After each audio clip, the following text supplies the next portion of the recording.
Hey! Alors je me lance dans la YouTube tendance et moi aussi je vais faire mon unboxing.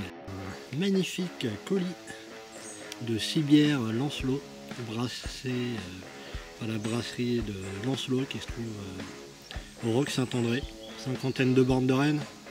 Bref, voilà, 6 bières bretonnes que je vais déguster de ce pas. Alors on va commencer par la Morgane, une petite bière bio. Par cette bière, nous soutenons activement une filière locale d'agriculture biologique pour garder à notre Bretagne sa luxuriante beauté. Dégustez avec modération et partez sur les rives d'Avalon. Quand elle le veut, Morgane peut se poser sur nos rivages. Et bien on va voir ça tout de suite.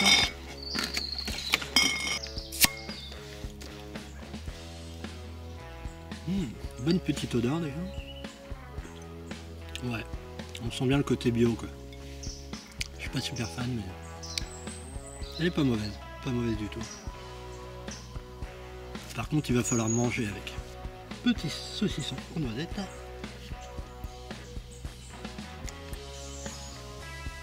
Il y a un petit oiseau. Attends, ça va me faire peur.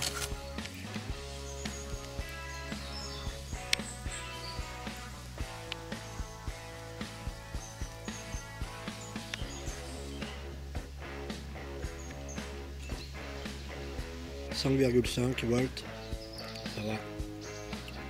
On va la noter 4 sur 10. C'est de la bio déjà. Ils font chier avec toute leur saloperie bio. Alors le packaging est beau. Bon. On reste dans le thème de la Bretagne quoi. Mais non, je sais pas. Il manque quelque chose. Allez, pour la deuxième bière, on attaque la Lancelot. C'est une bière sur levure refermentée en bouteille que vous servirez doucement afin de laisser la levure au fond de la bouteille. Elle se boit dans un large verre, que je n'ai pas, qui permettra aux arômes de s'épanouir. Dégustée avec respect, elle vous fera entrer dans l'imaginaire des chevaliers de la table ronde. Celle-là fait 6 volts, un peu plus que celle d'avant. Très très bonne. Très très bonne. J'ai déjà goûté il y a quelques années, mais très très bonne. Au-dessus, c'est le soleil. La Lancelot, mesdames et messieurs. Ne pas oublier le saucisson.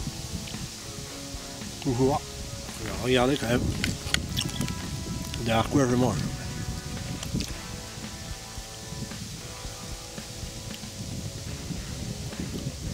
Bon, alors j'ai mis une petite laine parce qu'il commence à faire froid dans ce pays. Surtout ne pas oublier que ce sont des bières de dégustation.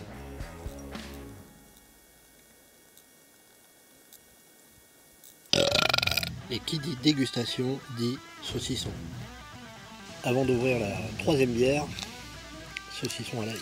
Petite tartine au beurre salé, bien entendu. Pour cette troisième bière, on va la prendre au hasard. Ah, la Bonnet Rouge, ma préférée. Il y a des bêtes sureau dedans.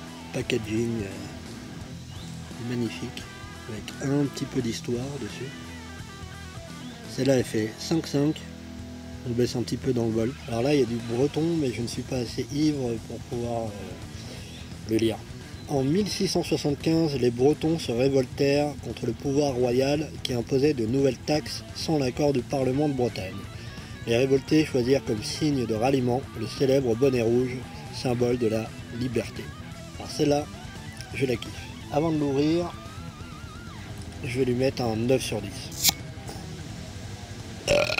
J'ai oublié de préciser, ce classement n'est pas du tout objectif. Je connais plein d'amateurs de houblon qui détestent cette bière-là, mais pour moi, je l'adore.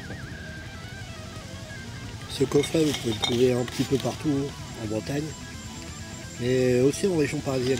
On en trouve pas mal dans les Leclerc. C'est la 5e fois que je viens ici, mais je sais pas, je me sens chez moi ici. Les gens sont d'une gentillesse, le calme absolu, quand il n'y a pas de PNJ, bien évidemment. Autant j'ai besoin de concerts, de festoches pour me défouler, me expulser le pu. Mais alors autant ça me calme, ça m'apaise. Je me ressource aussi quoi. Il y a pas mal de PNJ là. Ça doit être des Parisiens. Ça dit pas bonjour.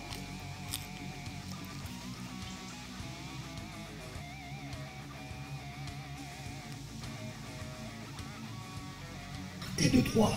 Alors la quatrième bière, c'est la Cervoise Lancelot. Bière bretonne sur levure.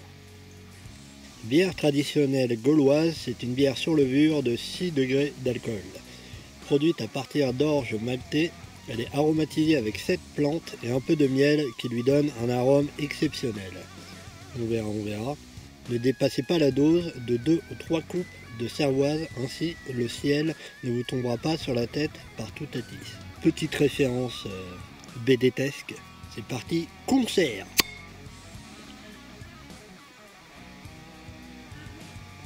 On sent le miel. Enfin, il y a un arrière-goût étrange. Je me demande pourquoi ils l'ont appelé la Cervoise Lancelot, pour le coup. Ils avaient déjà une Lancelot. Puis la Cervoise, c'est plus gaulois, à ce qui me semble. En tout cas, pas top celle-là. Je lui donnerais... Allez, 4 sur 10 aussi. Pour la cinquième et l'avant-dernière, c'est la Telendu. Bière bio, brune. Je suis pas fan des brunes, mais celle-là, elle est pas très mauvaise. J'en ai bu une hier en terrasse. Je suis pas super fan. Mais bon, déjà pour commencer, un petit peu pour les ancêtres. Ceci reste subjectif, toujours. Et puis c'est une bière bio en plus. Je suis vraiment pas fan de cette bière là, mais bon, je vais la finir quand même parce que bon, déjà il y a un triskel dessus. Et puis il est marqué Telendu, ce qui veut dire harpe noire. Alors le noir on y est, mais la harpe, de toute façon j'ai jamais pu blairer la harpe. Bon, alors j'ai une compétence raciale qui va me permettre de finir cet unboxing. Je suis breton déjà, et puis je suis issu d'une famille d'alcooliques, de père en fils depuis moult générations. Donc c'est parti, concert.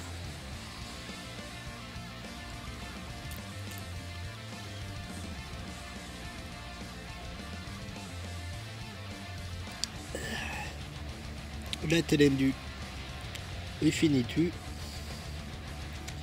On va pouvoir passer à la dernière.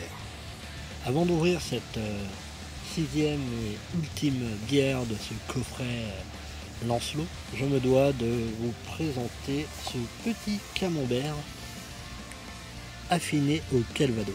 Petite dédicace à mes amis normands. Putain, ils sont grave bons. Dernière bière qui est la Blanche Hermine. Je voulais vous raconter la légende, mais c'est marqué derrière.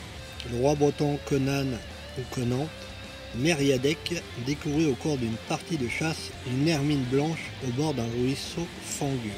Celle-ci, cherchant un passage pour franchir la boue, préféra faire face aux chasseurs plutôt que de salir son pelage d'un blanc immaculé. Légère et peu alcoolisée, vous la servirez très fraîche dans un verre haut et étroit et elle vous désaltérera agréablement. Elle n'est pas fraîche et j'ai pas de verre, mais c'est bon.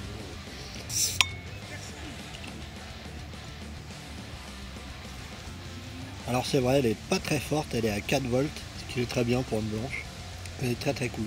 Pour finir cette petite histoire, la duchesse Anne, selon la légende, aurait gracié cette petite Blanche Hermine car elle aurait préféré la mort que la souillure. Je viens de voir un couple passer avec leurs 2 gamins, un qui marche et l'autre dans le landau. Le père qui m'a regardé, l'air blasé. Vraiment l'air blasé quoi. Dans ses yeux je pouvais lire le regard, mais putain, qu'est-ce que je te déteste et Et qu'est-ce que je t'envie en même temps, quoi. Je sais bien que ma liberté est illusoire. Je dois bosser pour m'offrir des vacances comme celle-là, cette bière par exemple. Mais je me sens plus libre que ces personnes-là, quoi. J'ai oublié de vous montrer le packaging. Mais en tout cas, cette petite blanche hermine passe nickel. Je vais la finir tranquillement et puis rentrer à mon campement.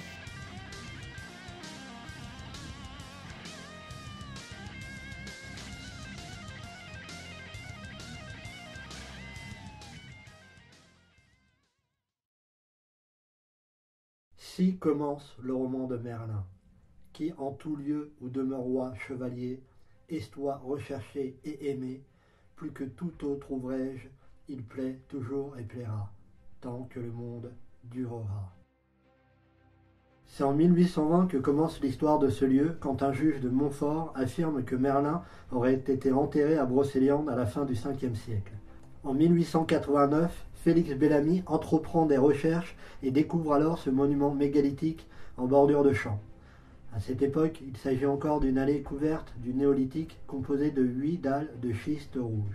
En 1892, le monument fut saccagé et ravagé par des chercheurs de trésors qui ont creusé, fouillé et cassé les blocs. Il ne reste aujourd'hui que 2 pierres debout perpendiculaires. Il est surprenant de constater la piété populaire envers ce monument qui représente, malgré une apparence souvent décevante, la force de la forêt et la spiritualité. De nombreuses personnes y déposent en hommage à Merlin des offrandes et des messages. Alors je sais, ça se fait pas trop, mais je suis vraiment curieux. On va essayer d'en choper une petite. On va voir ce qu'ils ont écrit dessus.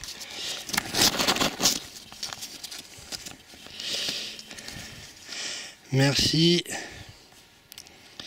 Merci pour ton cidre. Merci de prendre soin d'elle. Merci pour tout ce que tu fais. Ah, merci pour toute ton aide. Merci de prendre soin d'elle. Merci de tout ce que tu fais.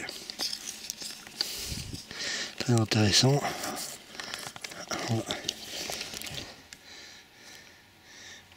Sinon, je vous perds un deuxième.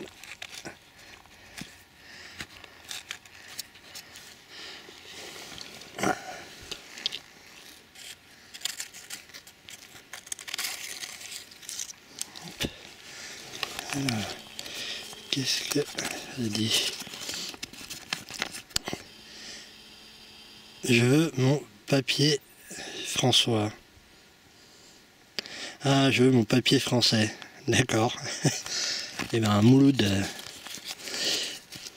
je te conseille plutôt d'aller à la préfecture.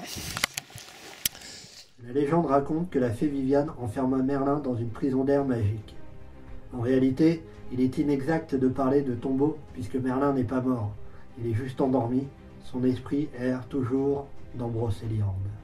En contrebas du tombeau de Merlin se trouve la fontaine de Jouvence. Il paraît que si on se baigne dans la fontaine, on devient jeune à jamais. Ça me branche pas des masses, bizarrement. Sa légende laisse rêveur nombre de personnes. La source de toute jeunesse attire les visiteurs. Avec le temps, son aspect a évolué. À l'origine, un simple trou d'eau était entouré d'herbes. Après des récents aménagements, le trou d'eau est devenu un bassin bordé de pierres. Cette appellation de fontaine de Jouvence est très ancienne. Il y a bien longtemps, les enfants nés pendant l'année étaient recensés auprès des fontaines le jour du solstice d'été, soit vers le 21 juin. Ces enfants étaient présentés aux druides qui les lavaient et les inscrivaient sur le registre, le marite. La cérémonie se déroulait la nuit. On allumait alors de grands feux afin de se réchauffer. Les feux de Saint-Jean s'en inspirent. Certains enfants nés après la cérémonie de l'année étaient ramenés l'année suivante et inscrits comme nouveau-nés. Ils se retrouvaient donc ainsi rajeunis d'1 an sur les registres. De passer vers l'ailleurs, de faire la jonction entre le corps et l'esprit. La légende raconte que pour recouvrer sa jeunesse, il fallait se lever tôt pendant 1 semaine, se rendre pieds nus à la fontaine et boire l'eau merveilleuse à l'aurore, entre le coucher de la lune et le lever du soleil.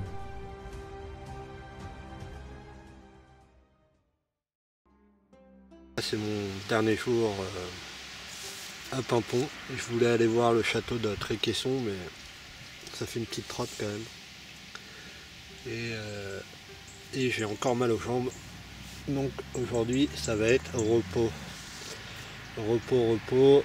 Et demain matin je repars la route, 40 bornes jusqu'à Rennes avec 15 kg de pactage sur le dos. J'espère que ce petit voyage vous a plu et que ça vous a motivé à aller à Brocéliande. Je vous conseille franchement de venir au moins une fois, parce que vous avez vu, hein, pratiquement tout est gratuit pour visiter. Il y a d'autres trucs que j'ai pas fait, que j'ai pas pu faire, manque de temps, c'est trop loin. Il y a plein d'autres trucs à faire aussi. Voilà, allez, salut les potes. Petite dédicace à Romuald, j'ai trouvé ta ville de naissance en Bretagne.